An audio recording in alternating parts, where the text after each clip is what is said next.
தவறு பண்ணாலும் அவன் தண்டிக்கப்பட வேண்டும். அதே போல்தான் அண்ணன் எடப்பாடியார் அவர்களும். ஆனால் இன்று ஆளுகின்ற திமுக ஆட்சி என்ன செய்கிறது? அவர்களை காப்பாற்றுகிறது. சாதாரண ஒரு கிளை செயலாளர் கூட இன்றைக்கு காவல்துறையிலே போலீஸ் ஸ்டேஷனில் போய் மிரட்டுறான். ஆனால் அவங்க பயப்படுறாங்க. அண்ணா திமுக காரன் நியாயமான முறையில் பாதிக்கப்பட்டாலும், கூட்டணி கட்சியில் இருக்கின்றவர்கள் நியாயமான முறையில் பாதிக்கப்பட்டாலும் அவர்கள் தண்டிக்கப்படுகின்றார்கள்.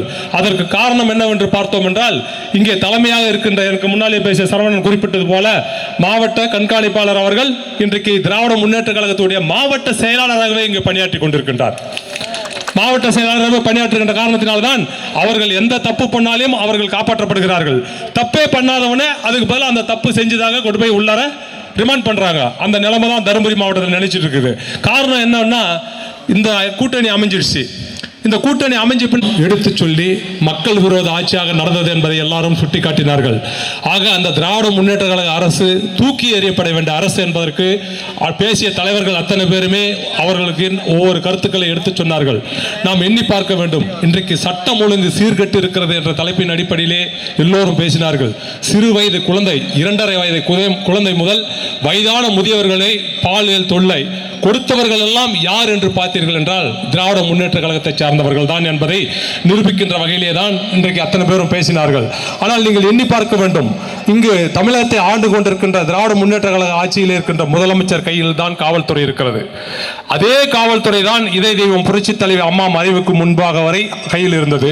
அவருடைய மறைவுக்கு பின்பாக அண்ணன் எடப்பாடியார் தலைமையிலே அந்த காவல்துறை இருந்தது.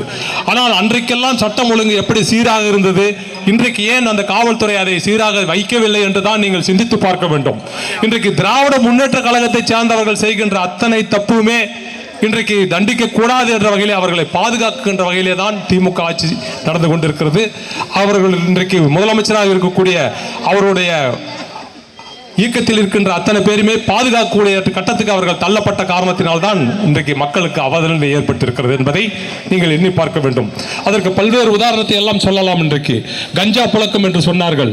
இந்த கஞ்சா புழக்கம் ஆட்சி பொறுப்பேற்ற ஓராண்டு காலத்திலே போதையானது சென்னையிலே கூட எடுத்துக்கொண்டோம் என்றால் மக்கள் அதிகமாக கூடிய ஒரு மால், அந்த மாலிலே அன்றைக்கு போதைப் பொருளுக்காக அவர்களுக்கு விருந்து வைக்கின்ற நிகழ்ச்சியிலேயே ஒரு இளைஞன் இறந்து விட்டான். அந்த இளைஞன் இறந்த பிறகு கூட அதை கட்டுப்படுத்துறதுக்கு கையாகாத ஸ்டாலின் தான் முதலமைச்சராக பொறுப்பேற்றிருந்தார். இன்றைக்கு ஸ்காட்லாந்து போலீஸுக்கு இணையான காவல்துறை நம் தமிழகத்தில் இருந்தது என்று அம்மாவுடைய காலத்திலே பாராட்டப்பட்டது. ஆனால் இன்றைக்கு நிலைமை என்ன? இன்றைக்கு காவல்துறை திராவிட முன்னேற்ற ஆட்சிக்கு கைக்கூலியாக பயன்படுகிறது என்ற நிலைதான் இன்றைக்கு உருவாகி இருக்கிறது. காரணம், அவர்கள் நேர்மையான முறையில் செயல்பட்டால் அதே ஸ்காட்லாந்து போலீஸுக்கு இணையாக இன்றைக்கு இருக்கும். இதையெல்லாம் தாண்டி இன்றைக்கு மக்கள் மீது வரிசுமையை ஏற்றிருக்கிறார்கள். மக்கள் வரிசுமையை ஏற்றிருக்கிறாங்கன்னா சாதாரணமாக இல்லை. மாநகராட்சி பகுதியில் ஒரு சதுரடிக்கு 40 பைசா இருந்தது, இன்றைக்கு என்ன பண்ணியிருக்காங்க, ₹1.20 உயர்த்தியிருக்கிறாங்க சாதாரண காலி இடத்துக்கு. அதே போல வீடுகளுக்கு வரி கட்டணத்தை ₹1.20 இருந்ததை இன்னைக்கு பார்த்தோம்னா ₹4.10 ஏற்றிருக்காங்க. அதுபோல இன்றைக்கு பல்வேறு வகையில் குடிநீர் கட்டணம் ஏற்றப்பட்டிருக்கிறது. அதே போல மின்சார கட்டணம் ஏற்றப்பட்டிருக்கிறது. ₹500 மின்சார கட்டணம் கட்டணவங்க இன்னைக்கு கணக்கெடுத்தா ₹1800 கட்டுறாங்க. அதே போல வீட்டு வரி ₹600 கட்டியிருந்தவங்களை பார்த்தோம்னா இன்னைக்கு ₹2400 கட்டுறாங்க. இப்படி பல்வேறு வகையிலே மக்கள் மீது வரிசுமையை ஏற்றி கூட அத்தியாவசிய பொருட்கள், அன்றாட பயன்படுத்தக்கூடிய பொருட்கள் அத்தனையுமே விலையேற்றத்தை தடுக்க கையாளாகாத ஆட்சி தான் திமுக ஆட்சி. இப்படி சொல்லணும்னாக்க எவ்வளவு வேணாலும் சொல்லிட்டு போகலாம். நம்முடைய மாவட்டத்திலே 5 ஆண்டு காலம் ஆட்சி செய்தீர்கள், என்ன நலத்திட்டத்தை கொண்டு வந்தீர்கள் என்று கேள்வி எழுப்பினா அது பதில் சொல்றதுக்கு வக்கு இல்லாத நாடாளுமன்ற உறுப்பினர் அன்னைக்கு கசா முசான்னு பூச்சில போட்டுட்டு ஓடுறாரு, பேச விடாம ஓடுறாரு.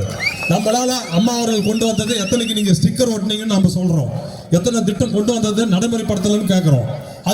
அதை சொல்றதுக்கு கையாளனாக்க என்ன அர்த்தம்? அவங்க செய்யல. வெங்கடேஷ் சட்டமன்ற உறுப்பினர் குறிப்பிட்டது போல எதையுமே செய்யாத காரணத்தினாலதான் அவங்களால சொல்ல முடியல. 5 ஆண்டு காலத்திலே நம்முடைய மாவட்டத்திற்கு அவர்கள் செய்த திட்டங்கள் என்னன்னு யாராச்சும் பட்டியலிட்டு சொல்லுங்க, ஒன்றும் இட முடியாது. ஆக நம்முடைய மாவட்டத்தில் 5 சட்டமன்ற தொகுதியும் அவர்களுக்கு இல்லை என்பதை கருத்தில் கொண்டுதான் அவர்கள் எந்த விதமான திட்டத்தையும் கொண்டு வராமல் ஏற்கனவே அண்ணன் எடப்பாடியார் அறிவித்த திட்டத்தையும் நீர் மேலாண்மை திட்டத்திற்கு 600 கோடி ஒதுக்கினார். இன்று வரை 5 ஆண்டு காலம் செயல்படுத்தவில்லை. அதே போல அவர் சொல்வது போல வேளாண் கல்லூரியை அறிவித்தார், அதையும் மாணவர்கள் சேர்க்கை நடக்கின்ற நிலையை தான் உருவாக்கிவிட்டு சென்றார், அதையே இன்றைக்கு தடை செய்து விட்டார்கள். இப்படி எதை எடுத்தாலும் அவர்கள் எந்த திட்டத்தையுமே இங்கு செயல்படுத்தாமல் இந்த மாவட்டத்தில் இருக்கக்கூடிய 5 சட்டமன்ற தொகுதியும் நாம் மீண்டும் வெல்ல முடியாது என்ற மனதில் கண்டு நம்முடைய மாவட்டத்தை புறக்கணித்தார்களே தவிர அவர்கள் எந்த விதமான திட்டத்தை மக்களுக்கு கொண்டு வரவில்லை.